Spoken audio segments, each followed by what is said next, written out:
Hello. Good evening.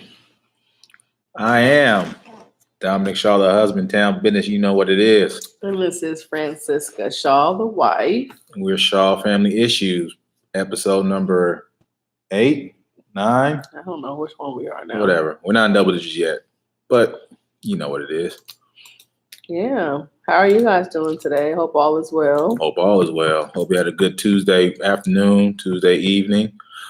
Hope you had a good work day. Hope you're having a good work week so far. Good school week for some of y'all that went back to school this week. Yeah. Hope it's going well. New school, some high school, some colleges are starting this week, and some middle school, some elementary school, some pre-K school. So hope it's all going well for the kids. I know the parents are happy. I know I am. Yeah. This is our second week, so it's been kind of nice getting back on a routine. It's a change of pace, so trying to have the kids adjusted to school, adjusted to waking up early, catching the bus, getting home, doing homework, after school activities. You know how parents do, especially we have sports kids like we have, just Yeah. rip rapping and running every single day. Yes. It's been a lot of ramping and running, especially trying to get the kids all in their respective places. Yep, trying to find. We got a high schooler, so she's still trying to figure out the campus that she currently attends school. So soon adjustment for her. Yes, it's been good. It's been really good. Even with the baby going back to preschool, getting her back on a routine has been great. Yeah. So, what's in the news today? The news. Send a prayer to Aretha Franklin. She's not doing well right now with her health. So, send a small prayer to her. Hope she pulls through with this situation. Definitely praying for the Queen of Soul. I was listening to an interview this morning on the Steve Harvey Morning Show. It was another radio jock, but she was close to the family in Detroit, and they're being very hush about what's going on. They don't want to talk about the specifics of what's hurting her, but they are saying that they are, wanting prayers, and hopefully she can make it through this. But Yeah, it sounds really bad right now. yeah. Don't sound good, but Mhm. God's in control. He has the final say. So He really, really is. make sure you send a prayer out to her. Yes. Sorry, guys. I'm trying to send out. We're going live on YouTube these days, so I'm trying to. You can't. You have to send out the link once you go live. Yeah, technology, I tell you. Yes, but it's all good. Anyway, what else is going on? We got Omarosa, who's Oh hitting gosh. the TV waves. Just got a book coming out. So basically, Donald Trump's a racist. Donald Trump's a racist. Whatever. What else is new? Yeah. Okay. So The same Omarosa who knew he was a racist but joined his staff and team anyway. Now all of a sudden she wants to write a book and put breaking news. Donald Trump saying the N word. yeah, Whatever, man. it's definitely confusing because just a year ago she was dick riding, and now All of a sudden he's horrible. Yeah, he's horrible. Okay. I mean, I know that she's an opportunist, but That's exactly what she is, an opportunist. you know, She says opportunity to make some money and I'm gonna make it off him. So, it is what it she is. definitely is an opportunist. Doesn't make sense to me. I mean, it makes sense. I know why she's doing it, but you knew who he was when you first talked to him and joined and did The Apprentice, and you knew what he was once he was running for the White House, but you still joined his team. Now, 1 year into it, you want to write a book so you can make some money and see an opportunity. So I don't have no sympathy or empathy for her. She's lying just like he is. Yeah, I mean, there's definitely some issues, but I don't know if she's lying though. She's some stuff may be true, but I mean, she's selling a book. So this is the thing. I think Trump is a little bit flustered because he finally met someone just like him. Whatever. I mean, she happened to be a black woman, but she's equally as crazy and disgusting as he is. They're meant to be together. even though he probably hates her. They're I meant to be actually, the stuff that together. she's saying, I'm kind of scared for her safety at this point. Ain't nobody gonna do nothing to her. Please. Because she's telling all types of secrets. Okay, well, he allowed her in, and he knew what she was when she first met her. He knew what she was when she joined her staff. Why are we shocked now?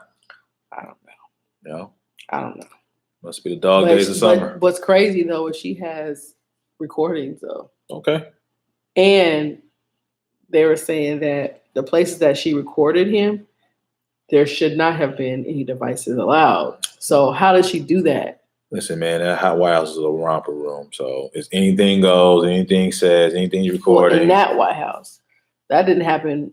We know that, but now the standards of the White House and the presidency has been lowered to the point where it's like kindergarten's age. Anything goes. So whatever, man. It's crazy. So it's definitely going to be interesting to see what more comes out. Right. But his tweet about her, he basically called her a nigger bitch on the tweet. Okay. So disgusting. Every white woman who voted for him should feel some kind of way about that. But most of them don't. I know. Most of them don't care. I don't care because you don't care. Francisca, look at the source. Come on, man. I really have nothing to say about this administration. You can all go to hell for all I care. So, I'm just disgusted. I'm ready for it to be over. But well, I was listening this morning. I listen to Morning Joe every morning, and they were saying that it's really hard to beat an incumbent president when the economy is good. For who? What do you it's mean? Good for only one part of the section of the of the election. But the economy, like the numbers on the statistical part of the economy is really good. Yeah, but I know it's coming. This is just like the George Bush economy. It was going great for 3-4 years, and then he got a second term, and shit hit the fan. But that was right. But at this point, we don't want him We don't want to give him a second term. Well, I don't think he's gonna get a second term. But the damage is done. I think that's a possibility. No, it ain't. Damage is done. See, but you didn't think it was possible he can get elected. And me and millions of other people didn't think that was going to happen either. I knew it was a possibility at that point that he could. I knew that deep down in my soul. And you keep saying, no, that would never happen. I might be worried. That would never ever happen. I ain't the only one, so I know. Whatever. I'm not saying that you're the only one, but you were dead wrong on that. Okay. I still believe that if he got in the first time, you best believe he can get in the second time. I don't think so. I think so. I think you're really underestimating people who are hurt by the fact that they're becoming the minority and not the majority. I understand that part of the equation. I really get it. His base is, regardless of what you think about it, his base is super strong. Okay, I get that. But in strength in numbers, once it's starting to shrink and shrink and shrink, and to the point where you just talking to 25 to 35%, and that's it, then the other 65, 70% will like gang up, because it's going to be like, you know what? We may not like each other, but for this one time, we're going to gang up and we're going to get them out. Well, then what happened the first time? Oh, no, they didn't care the first time until he's in. But there's no doubt about it. All these so-called Republicans are leaving office. They've got what they want. Yeah, but they're still supporting him. Not all. There's a lot of them that don't. But there's a lot of them that don't. And I think by not saying anything is complicit. You're being complicit. Yeah, you're being complicit, but you're not going to support him either. You're not going. I don't trust that. I can't trust that. I understand that. If you don't speak out about him, I have to believe you're voting for him. The only people that are speaking out are the people that are leaving because they have no dog in the fight. I don't know. And then I also believe that people hold strong party lines, and they would rather vote for him than for a Democrat. Those Republicans, I really do believe. I think a lot of them are going to sit out. That's a problem too. A lot of them going to sit out. That's a problem. I think a lot of Democrats are going to come out, but a lot of Republicans are going to sit out. They're going to sit. We'll see. I'm nervous. I can't. I no longer can think. We no longer can go by what the wave was in the past. Like Well, duh. this Trump's being elected president has totally blown everything out the water. Let's move on. You don't want to talk about this no more? No, You're depressed. So. not depressed. Just move on. There's just nothing else to say. In Mm. other news, at a school district in Colorado, they're doing 4-day a week of school, if you can believe that. Not 5, 4. So kids go to school Tuesday through Friday and off on Mondays. They're doing this experiment for 1 year. Supposed to save the district a lot of money. Supposed to put more pay into teachers. But a lot of parents don't like it because they're trying to figure out where can I send my child for daycare on Mondays now? Because, parents have to work. So the parents don't like it. The school district likes it because it saves them a lot of money. This is going to be a nice experiment because if this works, you're going to see this spread out through the whole country. Big time. Yeah. And I mean, okay, maybe I'm just crazy, but I like the idea. This is interesting. Because it's unconventional. Yeah, it's out the box. And I think that the kids would probably benefit from it just because they get an extra day of rejuvenating from the weekend. Yeah, that, but I wonder how will it affect when it comes to if there's Tuesday through Friday, how would it affect, for example, sports or after school activities or stuff to that effect? Or will that still go on Mondays like normal, or will it just be completely shut down and just be that box from Tuesday to Friday? I mean, I don't know if that's really the focal point. I don't think it's the focal point, but education is more important than. I understand that, but still. I mean, as a parent, I wouldn't care about that. Well, as a parent, you would care about that if you were doing the PTA. Well, no, I wouldn't. I would whatever they decided. I'd go, okay, that works. So you just wouldn't speak out and be like, what happens with our active school stuff? I would ask that, but I wouldn't. I mean, my main focus would be like my kid and education. I get that. I get that. There might be extra, and that makes sense to keep the extracurricular on Mondays because they have nothing going on. They have no school that day, but I don't think that's a big. This is going to be interesting. I'm curious to know at the end of the year how this works. Because I think this is going to be one thing where it's going to spread big time with the next 5 to 10 years. Because a lot of school districts are going to look like they're already looking at how we can make money, or how we can save money, and at the same time pay teachers. Because teachers around the country were already striking because they're like, hey, you're cutting our pay, yet the school district ain't making no money. So where's the money coming from? Yeah. It's just 4 or 5 people in a district, in a school district, making money where the rest is suffering. No, so that's why you see teachers in Oklahoma that were striking. It was teachers in I want to say Minnesota, I want to say Arizona as well. They were striking because teachers like, hey, we want to get paid more money. That's right. Don't cut our pay. Teachers strike every year. Yeah, but don't cut our pay, and then you see a group of 4 or 5 people in the school district making all this money. Where the rest of the money going to? No, I agree. And I when I said teachers strike every year, it doesn't mean that I don't agree with them striking. It means that we're getting desensitized to how teachers are being treated in this country. We see them strike all the time. I understand that, but they're not getting paid enough either. No, I agree with that. So that's what I'm saying. I'm saying that. So it's a catch-22. I'm saying that we've known forever that they have not been paid fairly. Right. And been treated right. Right. But we still do nothing. So of course we still do nothing. But I mean some districts actually do something. Yeah. I feel like the teachers out in Georgia get paid well. Depending on the district. Yeah, but Gwinnett gets paid well. Okay, that's Gwinnett County. And I think DeKalb gets paid well. But I don't think Fulton doesn't get paid well. Yeah, I don't know. The Fulton County has its own issues. Exactly. Its public school system issues right now anyway. Exactly.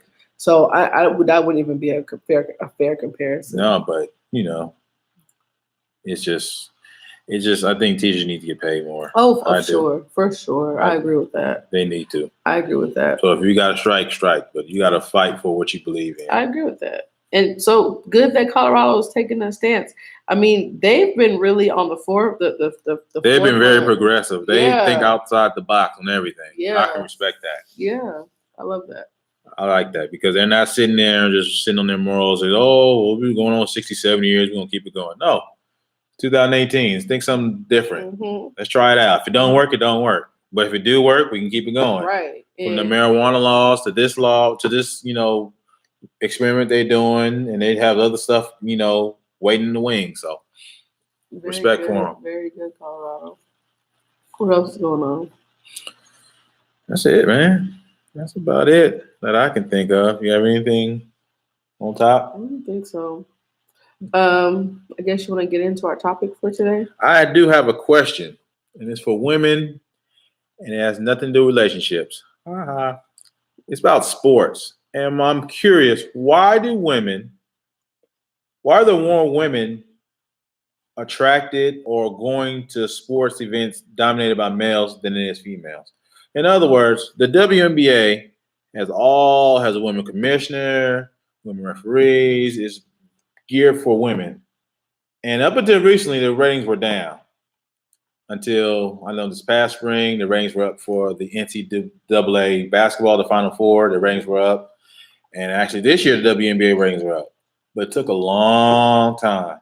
But when you go to a sporting event, let's say the national championship game for college football, it's a lot of women outside of the campuses that are playing that are going to these games. Mm-hmm. And my question is, why is that? Why do women go to more male sporting events than female sporting events? That's interesting.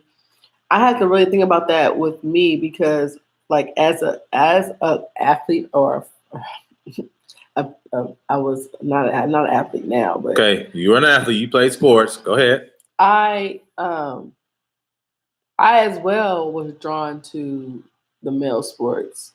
But why?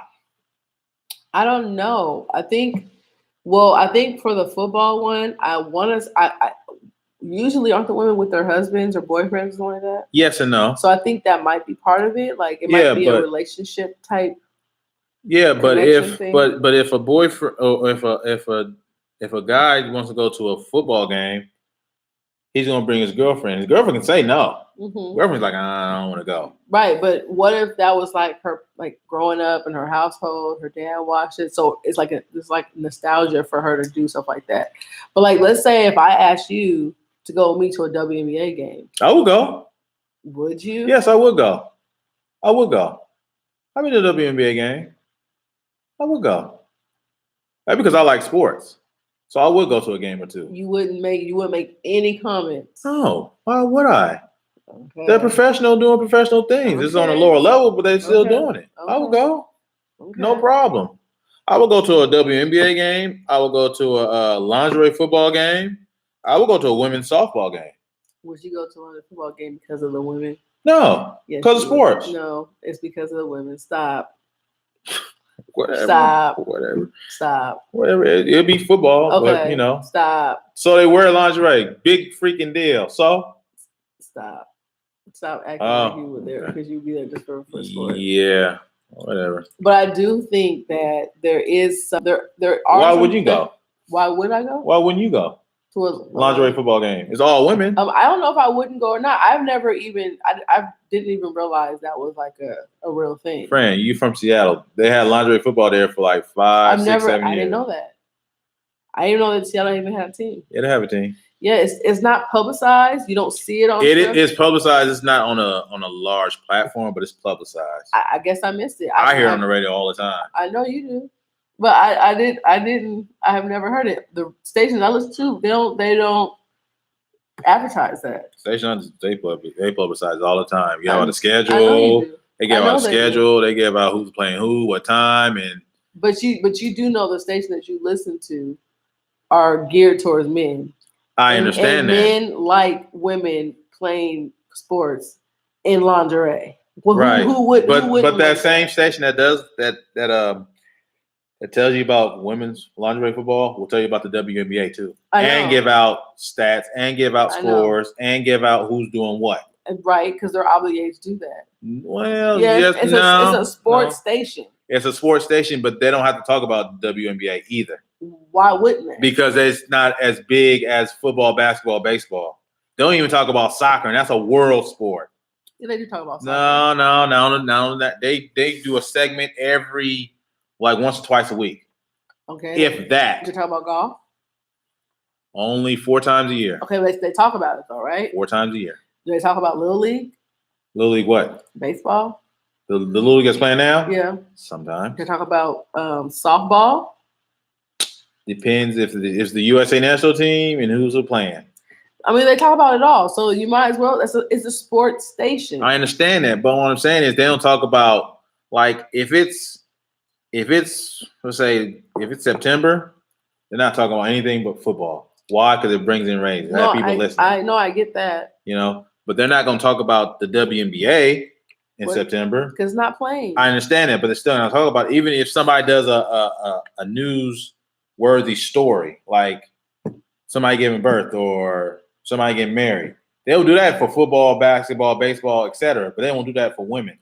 So, do you also think? Okay, do you think that there still is a stigma with women's sports because of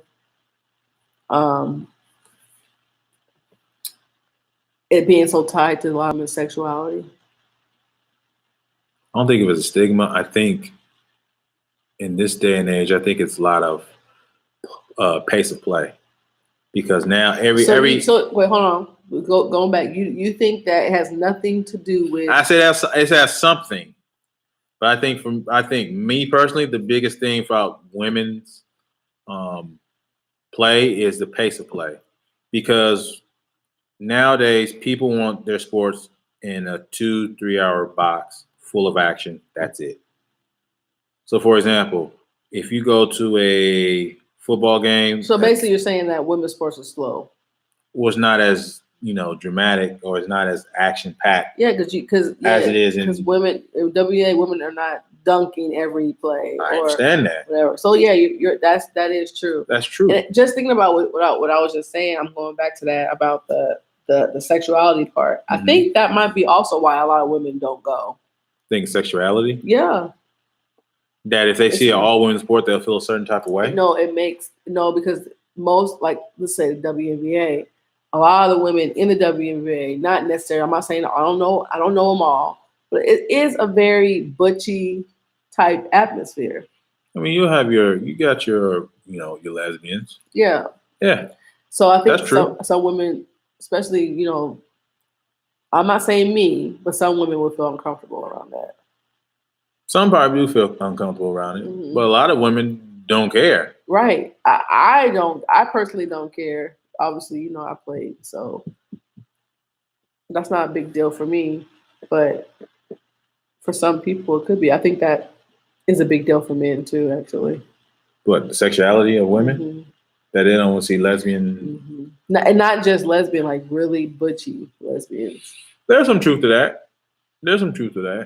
I can say that some men don't want to see women that looks like me playing in a sport like that. I can see that, but I think with one thing that women's sports that I guess they're trying to do is trying to duplicate with men is salary. But in America for WNBA, you only make the highest person makes only 120, 130,000. Yeah, that's crazy. That's it. That's crazy.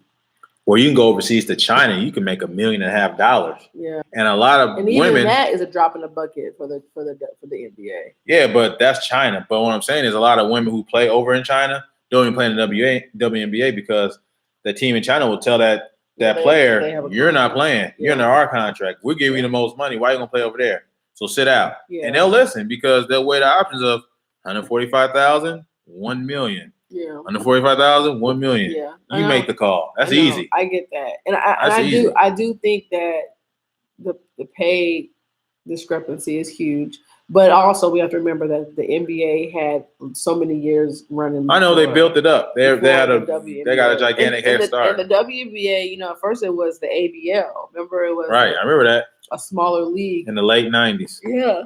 And that folded. Right. And then it turned into the WNBA. But it's gonna take more time. I agree. And this year the ratings are actually up for the WNBA. Okay. But I also think that the WNBA now is not as exciting as it was when it first, like when you had Cheryl Swoops and Cynthia Cooper and Lisa Leslie. I disagree. I disagree. Maybe it's just my era. I disagree. This year crop of WNBA players are exciting. Yeah. They are exciting. There's a lot of action going on. I haven't really paid close attention. I mean, I paid closer attention to the college, to NCAA for girls, not necessarily the WNBA, just because of the time they play. It's in the summertime, and that's like, our kids are busy with golf and stuff, so we really get time to really sit down and watch those kind of games. But I think this crop of WNBA players are exciting. It's a lot of action going on this year. So maybe I need to really just focus on it. But I'm just saying those group of women that I just mentioned, the Cynthia Coopers and the Cheryl Swoops, Lisa Leslie, those are the times that when I was like in high school, and those are the women I looked up to, and they built the WNBA. Right, they did. So they did. I mean, Cheryl Swoops was the first woman to have her own shoe. Right. And I was first in line to get those, and I hoop hard in those shoes. But I mean, I think that we still have a long way to go when it comes to. Oh, I agree. You're not there yet, but you got to start somewhere. No, yeah. And I think people when they talk about women's sports, like Jalen Rose, he goes to all the WNBA games, and he says, they need to get more respect. Yeah. And I agree with them. They need more respect. They do. And I know a lot of NBA players do go to WNBA games, especially when they have daughters. Yeah. They go. I do think that there needs to be more active NBA players that speak up for the WNBA. A lot of them do speak up. Like LeBron. I mean, that's not LeBron's. No, place, it's not his place. He'll speak up. He has spoken up in the past about WNBA. Like they need to get more respect. Yeah, because he goes to games and he respects how they play. But even like, I like how in the NBA All-Star Weekend they'll add some WNBA players. Well, yeah, they should. So they are trying to work on it a little bit. I think they're really trying to help. WNBA boost their ratings, boost their fan base, but it's gonna take time. Don't take time. Because even like, remember when? I mean, I wasn't there, but there was the NBA, and then there was the ABA, right? Back in I think the late 70s, late 70s. And I mean, they were still like, the NBA wasn't as good as. No, it was actually back then. The NBA was actually down. Yeah, a lot of people wasn't liking it because of all the fighting and all the drug use and stuff like that. NBA didn't blow up till after Magic and Larry Bird got in the league. Yeah, so it's like, that was like in 79, 80, right? Right, that's when Magic Johnson and Larry Bird got in. So it's gonna take time. Yeah, it's gonna take time. But the WNBA, I hope they continue to grow off their success this year of ratings and more people watching and more people glued in. I think they deserve it, and they earned that right to make that happen. I hope so too. But like, I kind of want to explore that conversation we were talking about in regards to the sexuality part of it. Like, I feel like that really is like, why are Americans so weirded out about sex and sexuality? About when it comes to sports? Just in general. Well, let's put it to sports. Okay. I think that when it comes to sexuality in sports, they want to put sports and sex separate. So they don't want to think that, there's no gay component when it comes to sports. And there's some gay men out there that play football, basketball, baseball. You'll never know. Or they keep it in the closet. But my question is, why is it not the outrage when an athlete, male or female, are abusing their power to get sex from opposite sex? Like, like, I feel like we get so caught up in the same sex conversation that we forget that there's people who play in the NBA or the NFL or WNBA that use their power and their prestige to abuse The average person? Huh? To abuse the average person? Not abuse, but like to use women to get sex. Well, it's no different than. But there's no outrage in that. But the outrage is when you see a WNBA player who looks manly with another woman, then you get frustrated. I think that part of that conversation, America is not comfortable with yet. I know that's an issue. They're not comfortable with that yet. America's not comfortable with sex in general.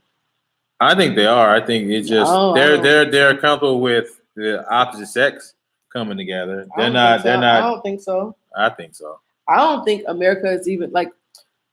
Do we got to keep it in the sports, or can we talk about it in general? Oh, the sports topic. Mm-hmm. Okay. I mean, you could have made it into, another topic. Okay. Just saying. I just don't think we'll speak to that another time. But I think that Americans in general, Black people on top of that, I think they are. We're not good with. We're not. No, in our closet by ourselves. Nobody's watching. Oh, we could be the biggest freaks you talk about. I don't think so. I think that's changing. Oh, that's changing. In what way? Ooh, that's changing. In what way? That is changing. I think in a lot of ways. I think you just go to a high school and you can see that. Mm-hmm. Go to a high school. Go to any teenager's Facebook, Twitter, Snapchat, Instagram. Go to there. You'll see a whole lot of sexuality in those. You'll see a whole lot of sex in that. Yeah. You'll see a whole lot. I disagree. I think social media. This is this new generation. I understand that. That's what I'm saying. It's this new generation. But topic alert. That's the next topic. It is? Oh yeah. That's a good topic. About sex? Sex and we'll cook it to something. Okay. We're gonna have that. I do think that we need to talk about it though, because I feel like we're not having enough conversations with our kids about it. Well, yes and no, because you don't have. I mean, you have to. I think you have to have the conversation about it, but they can see it through their phone. Yeah, but then you have to explain. I know you have to explain it, but what I'm saying is, through their phone and nobody's giving them the real about it, right? Then they're just going off of what their perception. And a lot of them do that because a lot of them won't talk to their kids about it. That's the problem. That's the problem. So I think that's part of the problem. Mm-hmm. I would agree with that. Yeah. Hopefully we can expel on that. But I do feel like there is a bias, which is why women's sports are not as highly rated. A bias? And because for men, if you're an NBA player, NFL player, and you're gay, obviously you're super masculine because you're playing these sports, so you can hide it a lot better. Women, if you look a certain way, you're being portrayed. You're being judged. I mean, it could be accurate that you're gay, but then it could not be. Yeah, stereotype. Yeah, you could if you're 6 foot, if you're 6'5" as a woman and have muscles, people think you're gay. Yeah, that's true. Yeah, that is true. I don't know why, but that's true. That is true. There's no hiding for women.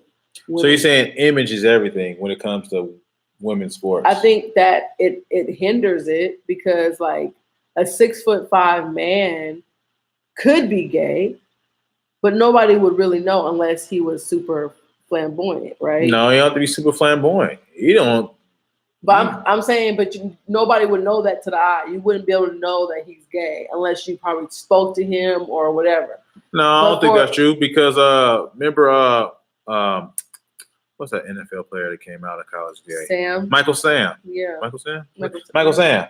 You would have never thought he was gay until that draft day and he came out and said it. I said you spoke to him and you talked to him and you start putting pieces together. Yeah, but not by his voice. I'm talking about if he started talking to, my partner, then you go, okay, so you what if he never said his partner? He never said he mentioned anything about that. But I'm saying if you spoke to him, right?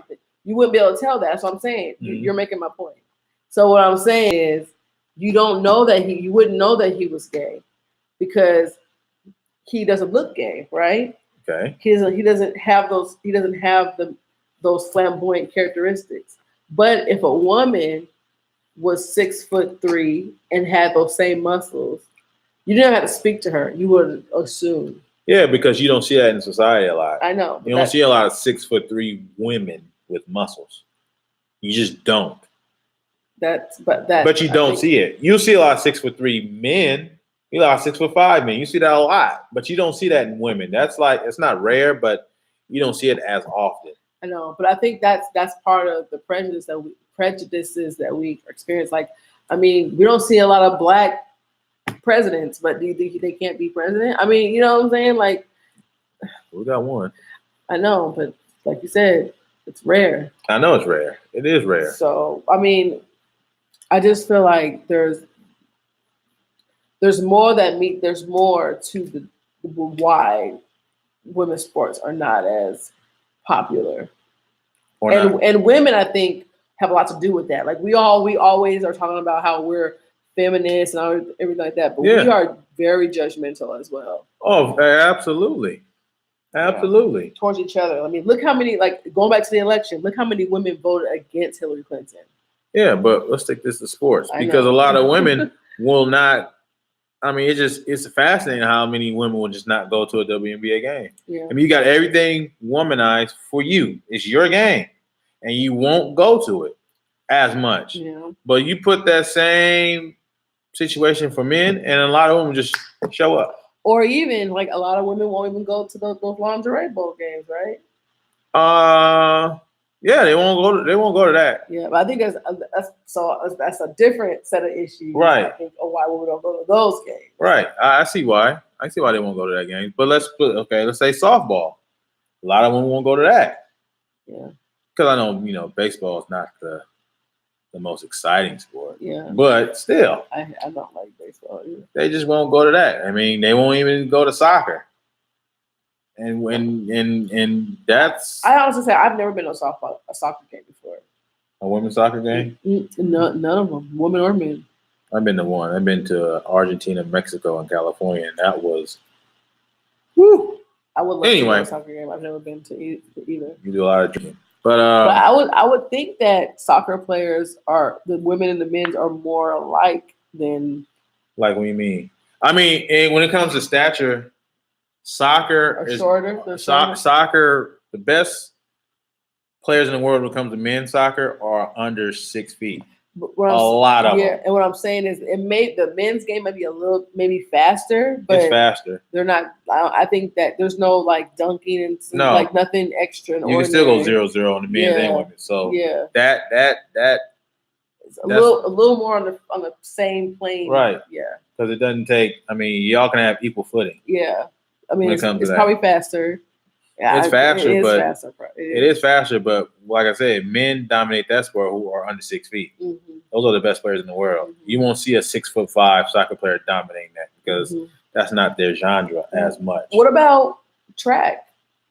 I think women's track and men's track are probably equal too. You think? Overseas? Yeah. It gets popular here when it comes to the World Championships and the Olympics. But do you think women's track and field and men's track and field is equally as popular here in America? Yeah, I think so. I think so. Yeah. I think so. I think when it comes to like the exciting, like the 10-second 100-yard or the 200 or the 400, if you have somebody built up to that's supposed to be a superstar, supposed to dominate, then they'll get behind it. They'll be getting behind that person, man or woman. So who's the star for the women right now? Because I don't know. I have to look and study because, one of the Olympics were 2 years ago, and 2 years from now, they're in Tokyo. I'm going to say 2020. So next year is the World Championship. And so that's when the build-up will start happening. Like you'll know who the track stars for women. You'll know who the track stars for men. What's his name? Not in it, right? Who? The Jamaican. Usain Bolt. Yeah, he's out. He's done. He's done. So they're now looking for the next. Yeah, the next big track and field superstar. Yeah. Whether it's male or female. Yeah. So, but yeah, when it comes to track and field, it can be big here for women, but it's more popular in Europe. Yeah, but either way, it doesn't matter. Is it on the same plane level? The popularity. I think so. I think so too. I think so. I think so too. I think basketball, football, and baseball probably are the three that have the difference in popularity Yeah. when it comes to women and men. I mean, women don't play football, but the lingerie versus come on. I know it's no comparison, It's not but no still, comparison. But yeah, track and field when it comes to men and women, I think they're on the same equal footing as far as popularity is concerned. What about golf? No, because men are way more popular, right? Way more popular. That's Yeah. why the purses are so, astronomical when it comes to men and women. I mean, a woman can only make maybe $1 million if they win a big time tournament. Yeah. Or men can make $3-4 million if they win. Yeah. Thanks to Tiger Woods. Yeah. But Yeah. It definitely we women in sports still has a lot going on. And remember, Title IX hasn't been that long ago. What, in 70, 72, I don't know what 73? year this was. Something like that? I If- know it was early 70s when Title IX was introduced and passed. If it wasn't 72, 73, that was only 40-something years ago. Right, exactly. So it hadn't been that long ago for Title IX. But yeah, it's just it's a weird phenomenon, in my opinion. That you would think that a lot of women would just show up, like we can sell out a stadium or a basketball arena, but a lot of women just won't go to it, and it's weird. 72. 72, yep, 72, 73. So it really has not been that long ago. Exactly. So we have a lot of catching up to do. It's just, Mhm. we haven't had enough time. Yeah. Just haven't had enough time. So hopefully as we grow, and we probably just take, we have all girls. We probably should take our girls to more women's sports I agree. things instead of, I would like to take them to a tennis event with Serena and Venus Williams or something to that effect. tennis. WNBA. We have there's the The Atlanta Dream. yeah, it's here. Yeah. Track. Yeah, you can go to a Georgia women's basketball game.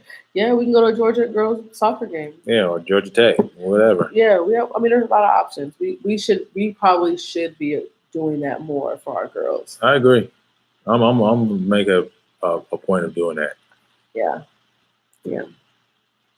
Anything else? Anything else? So I like to talk about sex, but you don't want to talk about that right now. Go ahead. What's on your brain?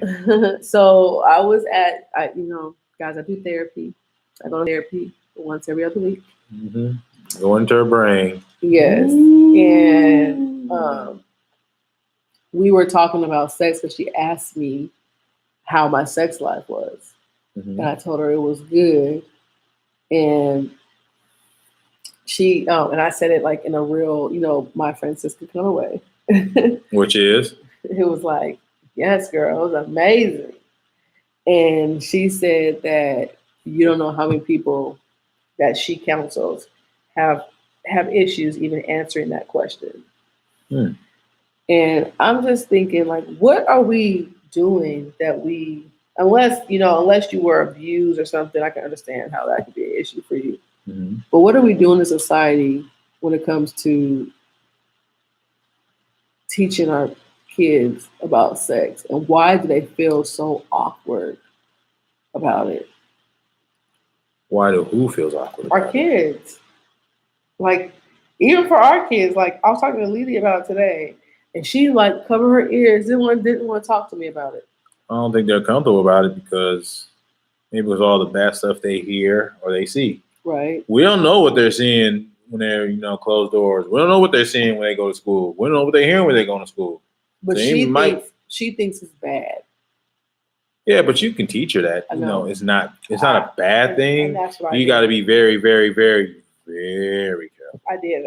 When it comes to that. That's what we talked about a little bit. Because it's a dangerous game. You're playing Russian roulette in some instances when it comes to sex. And I told her, I said, I don't think that we did you we did you any good by making you scared of sex. Like, it's such a beautiful thing. When it's done correctly. That's what we talked about. When it's done correctly with the right person, when you're mature enough to handle it.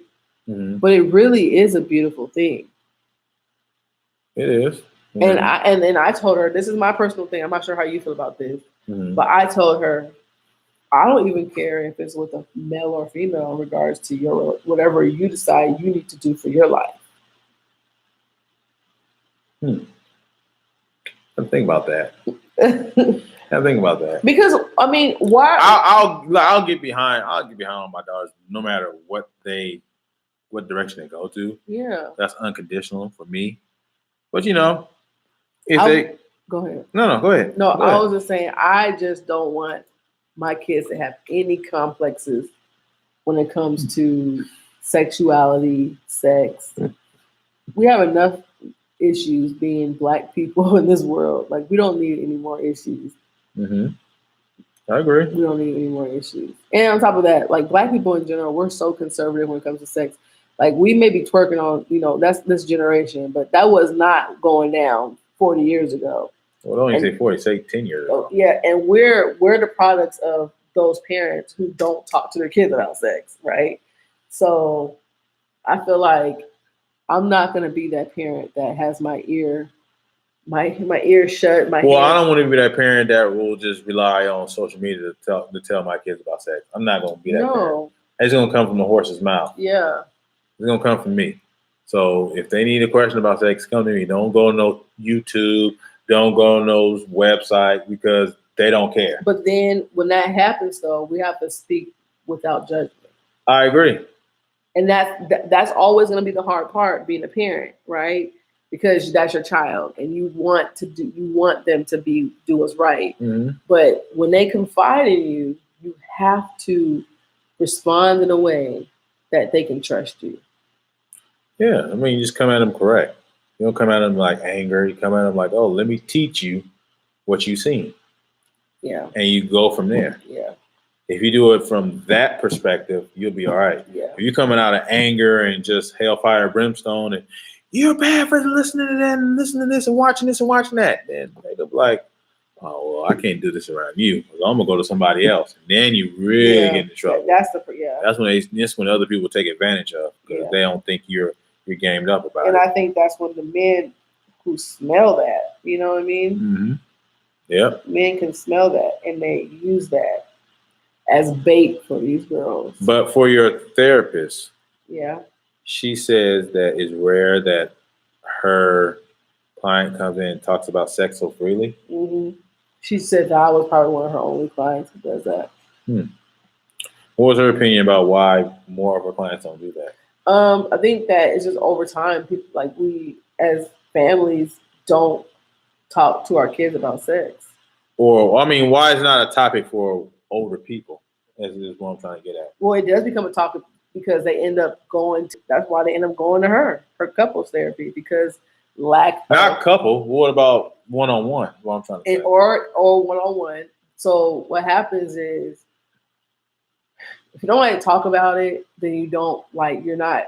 I feel like if you have issues talking about it, mm-hmm. that means you must have issues doing everything that pleases your mate. Or you're single that's not married or trying to find that perfect person. Yeah, but that's not what we're talking about here. We're talking about people who are married. Okay. And they're in couples therapy or in therapy because their relationships in breakdown because of sex. Mm-hmm. So that's why they're there. Okay. And in particular, one of her couple's clients, the husband was not satisfied. Mm-hmm. And the wife didn't want to hear nothing about why he wasn't. She thought it was just, I don't want to talk about it. So she had to dodge the subject. Dodge it. And then therapist was like, as a therapist, if you keep not wanting to talk about it, there's something going on. Yeah. So that's why she was there. So she had to dig deep and figure out what was going on. That's interesting. It is interesting, but because sex is a major part of a relationship, as you know. Yeah, it's a major part, and if you don't talk about it, that's a problem. Yeah, you have to talk about it.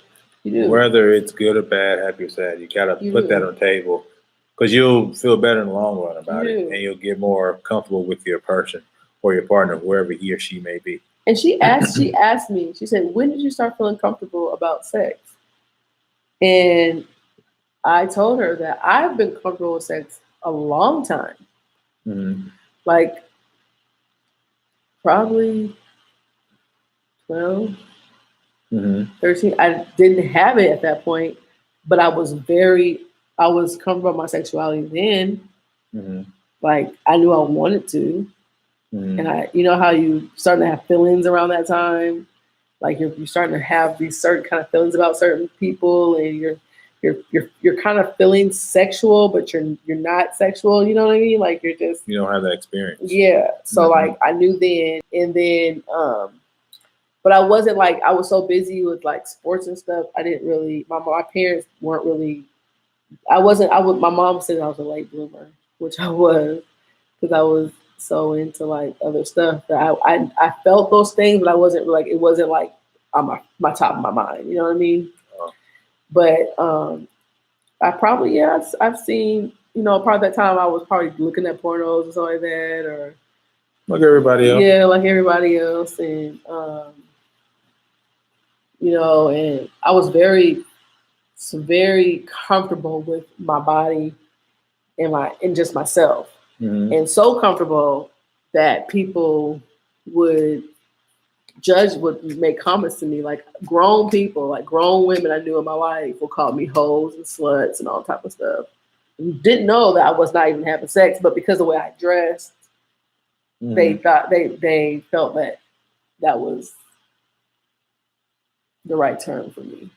Well, like I said, like you said, some people are comfortable with it, some people are not. Right. So and then people are not going to judgment. Are going to judge, right? And one thing I will say, but my mom didn't talk to me about sex, but my mom did protect me from that. Like she always allowed me to be who I was, Mm-hmm. and didn't care about how I dressed, and like she allowed me to kind of just like, I remember for my high school graduation, I wore this shirt, like it was like a top like this, like what I got on right here, but it was no straps, and it had like a tie, this one tie back here, no bra, no nothing. My whole back showed. The side of my boob was showing. Well, I didn't have a whole lot of boob back then, but the side of my boob, and I had these pants, like these bell bottom pants. It was hella tight. My mom allowed me to wear that. Like she may have been like, "Oh, you gonna wear that?" I was like, "Yeah." And my dad flipped, but I wore it anyway. That kind of stuff. My mom allowed me to do that kind of stuff. Like you probably would not allow Jane to do that. No. No. But I was 18 at the time. Mm-hmm. I graduated high school. So what do you do? Well, you're still under somebody else's house. Just because you're 18 don't mean a damn thing. You're under my house, you're under my rules. So now get your own place with your own house, dress however you want to. But I will say I wasn't having sex then.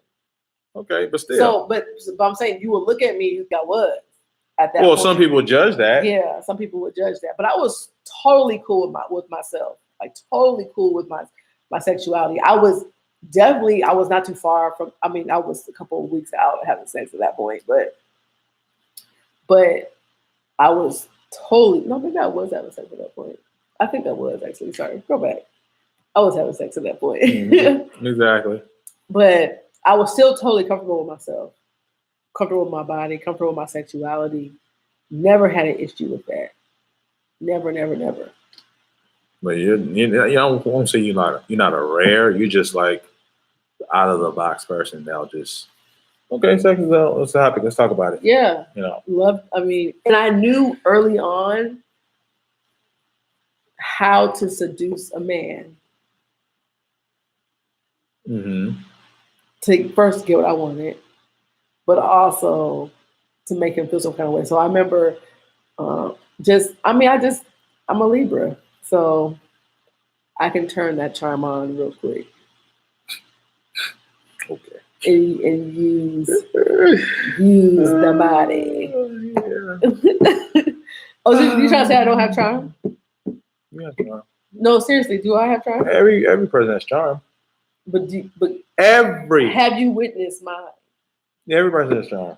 Have Everybody. Have you witnessed mine though? Al? Have you witnessed mine? Mm-hmm. You flirt. He flirts. Not anymore. He Not flirts. not outside of you. He flirts. Not outside of you. He flirts. You don't think I know, but he flirts. Not with anybody else. Mm-hmm. That's another subject for another day. Oh Lord. Oh God. Yep. Title alert. Anyway, I think we definitely should explore sex more and just help people get more comfortable with it. Yeah, I think that will help out a lot of people who are, don't want to talk about it, want to ignore it, but you can't ignore it because it's there. Yeah. It's there in front of your face. It's not going to go away. It's around you. You see it in movies. You see it on TV. You hear it on radio. We're can't ignore it. And on top of all of that, we're sexual beings. Mm-hmm. Like you can't even have a child without having sex. Like exactly. You can't bring forth the most beautiful part of life without having sex. Well, nowadays you probably can. But yeah, you can. But nowadays, yeah, you don't need that sex to have a child. You can anymore. go either adopt, you can kidnap, that's very true. or you can just insert your semen into a female. But that's sexual. Not. I don't have to. If I want to have a child with somebody else, I don't need. I can just put my sperm out into a cup and say, "Hey, insert you." Yeah, that's true. So that's what I'm saying. Yeah, but okay. Besides that part of it, the scientific part of it, I mean, like it's such a beautiful thing, especially with the right person. Yeah, it has to be the right person. Yeah, I mean, but if it's the wrong person, but the thing about it though is sometimes it's gonna be the wrong person. Yeah, but see, the wrong person leads to other. But sometimes it is like we can't put that pressure on our. I understand that. I'm not saying that, but what I'm saying is, if it's the wrong person, then you're gonna have bad experience after bad experience. Will have to the point where nobody will talk about sex. Like, well, I have bad experience with it, so I don't want to, mess with that subject. Yeah, but that's my point. But then we have to be realistic to our girls. Sometimes you're gonna choose the wrong person to have sex with. Mm-hmm. That's just the way. That's just the odds of it. Yeah. Unless you wait to get married. And even then, it could be the wrong person. You just never know. Yes, it's a coin flip. Yeah. So, anyway, that's all I got for today. That's it. That's all I got for today. That is it. We got to get together with our peeps so we can talk about our schedule conflicts. Though we got to figure out how to get this done soon. Because I really want to talk about that, especially with the HBCU confessions I have on Twitter. Mm-hmm. They're funny. What else I want to talk about is I'm kind of happy we're waiting a little bit for this because things are starting to happen. Like the whole Clark Atlanta stuff, the housing is down. Yeah, it's big, it's major.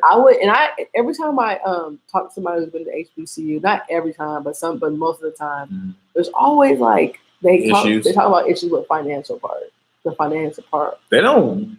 Truth be told, HBCUs don't have. They have money, but they don't got endless amounts of money. So they can go to their alumni base and say, "We need donations to build this dorm. We need this donations to build this building." Yeah, they don't got that deep of a pool of alumni. And that's the truth. And I feel like they don't. I don't know. I've never been, but I would assume because they don't have that, they can't work with you as much as like. Well, no, they can't because their pool, like I said, their pool of alumni base is not that deep. Yeah. Where if you go to the University of Washington, University of Georgia, it doesn't matter. We're gonna put you in something. You're gonna have a roof over your head. Yeah. On campus. We're gonna figure it out. Yeah. We're gonna figure it out. Yeah. But with HBCUs, it's damn near first come, first serve. Yeah, and you have to have the money. And they're expensive too. It's not cheap. They're not like you might as well live at your parents' house if you're going to HBCU and just take the MARTA or the bus to where you got to go. That's what I'm saying. Get the experience. Or team up with 4 or 5 people and rent a house out. But that's kind of cool part about living here in Georgia. I think for our kids is like a lot of people who go to HBCU. Not everybody, but it's like if we were in Seattle, our girls would probably want to go to HBCU. No, I don't think so. They'll probably never know. Because there is no Well, There's no recollection. I mean, until no, because people around them. a couple of years ago, but the last and couple of years I- were and I- there. and I would have talked to them about it. Yeah, but the last couple of years, like at the African American Museum in Seattle, Yeah, they had an HBCU college fair. college fair for the first time in forever. Mhm. So that was a good experience. So But see, our kids have a different because they have different people around them that make them talk about it. But I think that now that they're living here in Georgia, they're kind of in their high school HBCU, and they may. I mean, I don't know what's going to happen, but they may not want to go because they've been around Black people for all this time. well, maybe they do. We don't know. Yeah, you never know. There's a lot of people who live in Georgia who go to Black colleges, so. A lot of them. Or in southern states where the majority are. A lot of them. There's a lot of them around here, from Yeah. Georgia to Louisiana, Mississippi, They Alabama. do have a lot of financial issues. They have a lot all the time. Yeah. And you All have the to be time. careful with when you go to because some of them lose their accreditation. And Yeah. you just never know like what you're gonna get when you get there, you know? That's why you gotta do your homework. Yeah. But I guess that could happen in white colleges too. Not really. Oh. Just being honest, not really. They can call 3 or 4 people. Hey, we need $100,000 to put these students in a roof over their head. Okay, Yeah. write a check, done. Mm, So anyway, that's it, man. yeah. We're done. We're done. We're out of here. Right. You gotta go watch your Love Is. Yeah. Instagram us, Facebook us. Comment. Yeah. You can comment on this YouTube page. Tweet us too. You can. Tweet us. You can say tweet. You understand? So Yep. Town Business, you know what it is. All righty.